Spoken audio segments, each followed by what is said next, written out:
Hi, my name is Greg. I am a trans man, he, him. I am proudly queer. I love my nail polish. I love to be myself and to celebrate myself and to finally be free to wear nail polish and lipstick, but also feel like the man that I am. The way that people perceive me is not my business, it's theirs.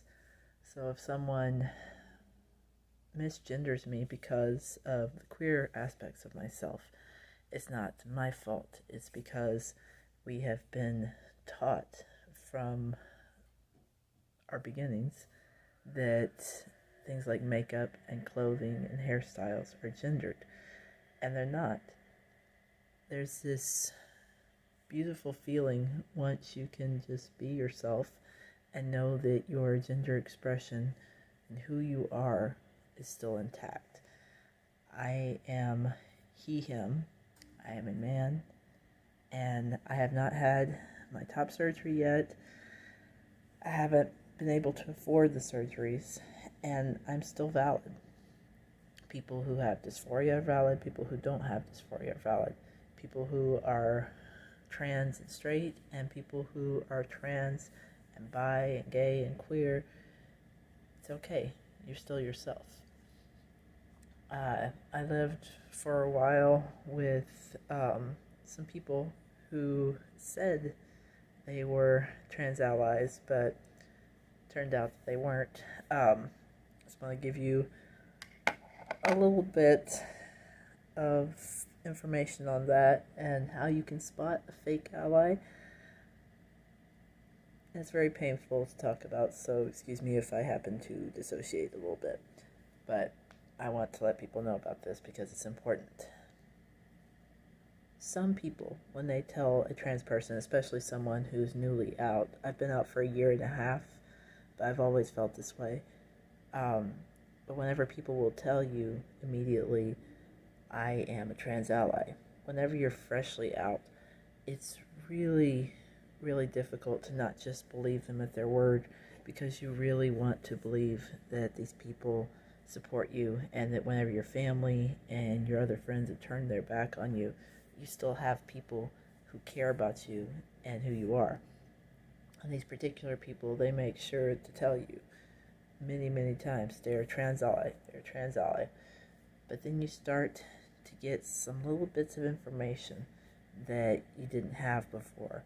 Little things that they say, little things that they tell you, jokes that they tell, reflections that they share that let you know that they're not genuine. These particular people,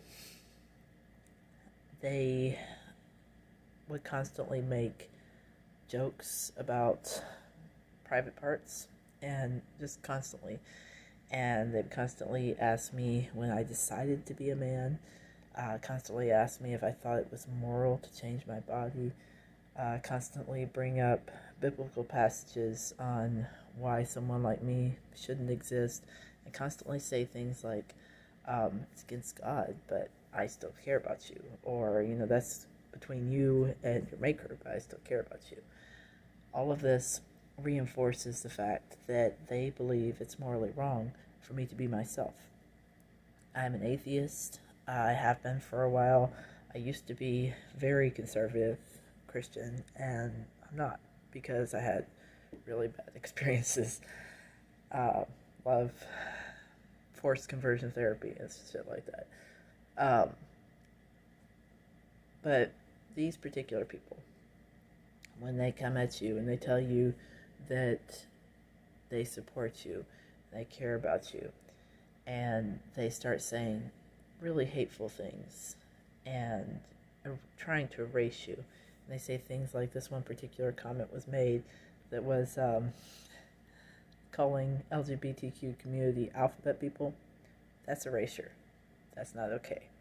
And calling people who are flamboyant asking for being attacked, and you have to, make sure that you're not flamboyant, or people will want to attack you. And all of this does not make a trans ally. A trans ally more often than not. It doesn't have to keep reminding you that they are. They don't have to preface something transphobic they're fixing to say with, I'm not transphobic. Because the minute they say that, you know that something bad's coming. It's coming every time. And a true ally, somebody who actually cares about you and cares about the trans community, they're going to reflect that with the way that they actually are. Whenever they're just saying these things so that they can get a relationship with someone who happens to be more liberal, or they can get a circle of friends that they find attractive or more appealing just by pretending to be an ally to you, that's not a real trans ally. What trans people need, we don't need people to try to make us the trans best friend or the queer best friend. We don't need people to falsify how they actually feel and what they actually believe. What we need is real, genuine allies. People who actually do care, and people who will amplify our voice. Because when people just tell you over and over again, you're so brave, that's not very helpful. I don't often feel brave. I feel scared. I feel like most of the time I'm looking behind my back, trying to make sure that somebody's not going to attack me. And I have been threatened before because of my appearance. I've been threatened before because of my queerness and my transness and my bisexuality. And whenever I have to be afraid to be who I am, it's not my fault for being flamboyant.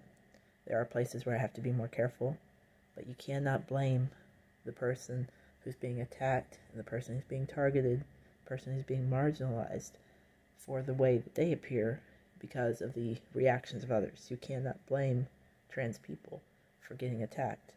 You have to blame the source. You have to blame the fact that we still have not grown as a society to accept people like myself, to accept trans people, and to embrace trans people, and to make our voices heard.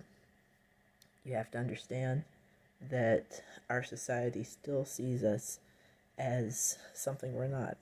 Still sees us as women who are pretending to be men. And I'm not a woman. I'm not pretending to be a man. I am a man. I just am a man with unique parts. And that's okay. And that should be accepted.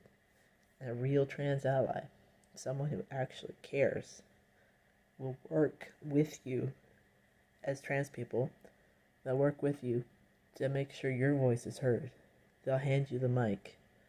They won't out you without your permission. And that's another thing I was dealing with, was every time a group of people would come over, I had been outed without my permission. And this is very scary because I never know, it's my choice to begin with who I come immediately out to. Some days I'm passing, other days I'm not. I can't always wear my binder because of allergy problems and the fact that I bound too tight for too long, so it caused some breathing issues. So whenever I do feel like I'm passing and someone has outed me and it's in a spot that could put me in potential danger just because they didn't want to shock their friends, that's wrong. That's not an ally. That's not a good friend. You need people in your corner who are actual allies. People who are willing to make your voice heard and are willing to listen to what you have to say. People who don't expect you personally, if you're the only trans person they know, to immediately answer all of their questions. You need people who can do their own research and who only ask you those questions when you tell them that you're open to answering those questions. I am a dad, I'm a partner, and I don't always have the time to answer every single question about a trans person. I'm a trans guy, I'm a queer trans guy. I am not every trans person. Our stories are different. We are individuals. So to learn about trans people, to learn about our issues, our rights, our culture, as people that have gone back through history to learn about the beautiful and amazing Black trans women that gave the LGBTQ community so many rights that we finally were able to enjoy. To be able to learn all of that and to do the research and to figure out where, as an ally, you can be and how you can be the most help. That's a true trans ally. I'm hoping to make more of these videos. My channel exists for trans education as well as experimental horror and maybe some other things. I'm not sure yet. But if you're watching this, I appreciate you and I thank you, and I encourage you to do the research, to look up the issues that trans people face from state to state and throughout the world, and to try, if you know a trans person, let them know that you care about them, you love them, you want to lift them up, and you want to learn from their experience. Don't always put the emotional labor on them to answer all your questions just because that's the only trans person you know. Be patient and do your research, and then be there to hand the mic to that person when they need it. Thank you.